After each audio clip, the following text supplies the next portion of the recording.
Estamos de volta com o Happy Hour desta terça-feira, hoje falando sobre mobilidade urbana, sobre trânsito, e a conversa está rendendo. Tá muito boa. Eu vou te dizer, ele tocou num assunto, Linda, muito importante, com a pergunta que você fez no bloco passado, anterior, né? Vocês querem uma cidade para os carros ou quer para as pessoas? Aí eu vou te fazer uma pergunta. Você não acha que os pedestres são muito subaproveitados ou são muito desprezados nas projetos de mobilidade urbana? Porque quando se fala em mobilidade urbana, o cara fala no automóvel, no transporte coletivo, na via de bicicleta, como é que chama? Ciclovia, né? Mas o que a gente vê na cidade aqui para nós, as calçadas nossas são vergonhosas, né? Você vai na Epitácio das pessoas, você não consegue andar. Outro dia eu fui no banco Caixa Econômica para sair dali para o outro banco. Não, você não consegue, eu me sinto ágil e tudo, agora você calcula uma pessoa empurrando um carrinho de bebê, uma senhora, né? Quer dizer, na beira-rio você olha, não tem calçada para a pessoa andar. Você não acha que estava na hora também de ver isso não, Nilton? Mas é exatamente isso, Abelardo. Se deu muita atenção ao longo das últimas décadas ao automóvel, né? Você vê muita pavimentação de rua, calçamento e tal, agora a calçada ninguém mexe. Ninguém né? vê. Porque existe esse conceito de que a calçada é do proprietário do imóvel, é ele que tem que tomar de conta.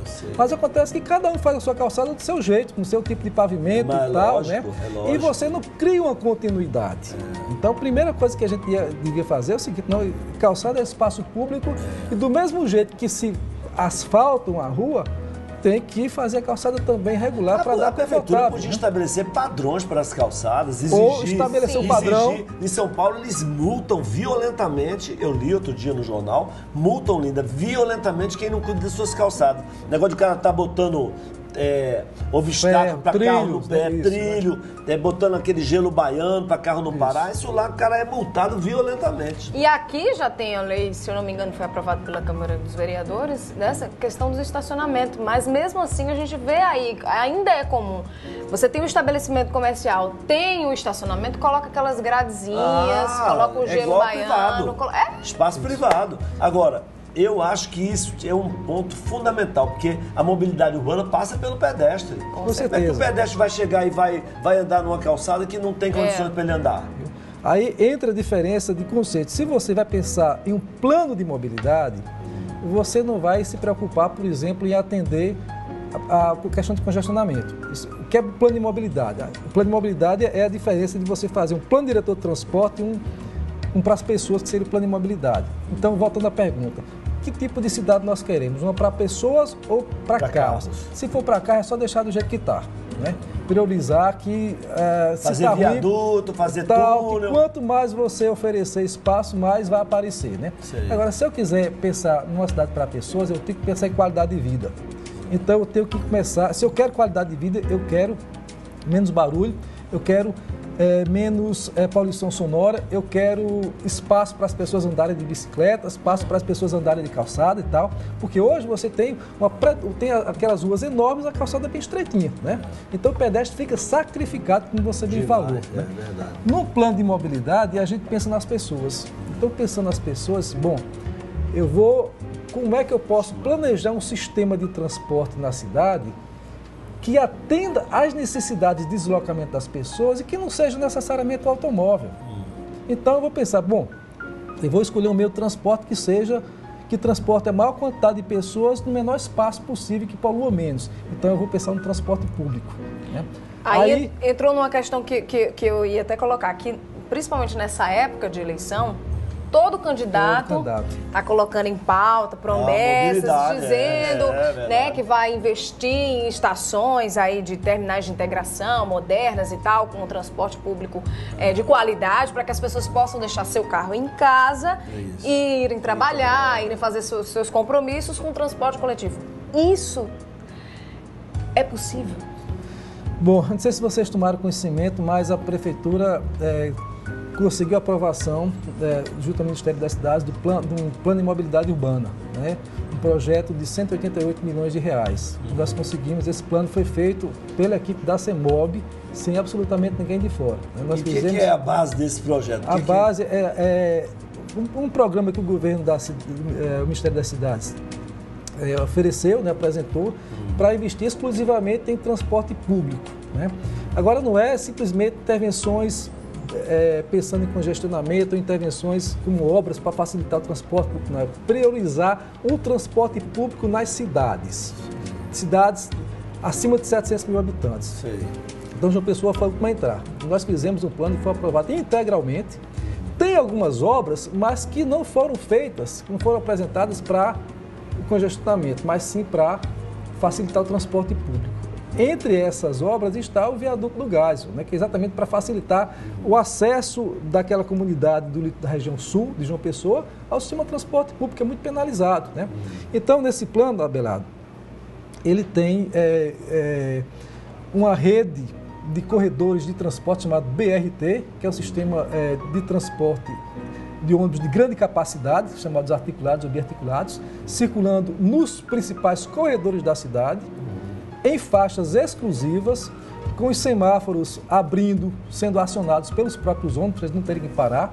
Então, é você pegar esses ônibus de grande capacidade e fazê-los operar simulando a operação de um metrô.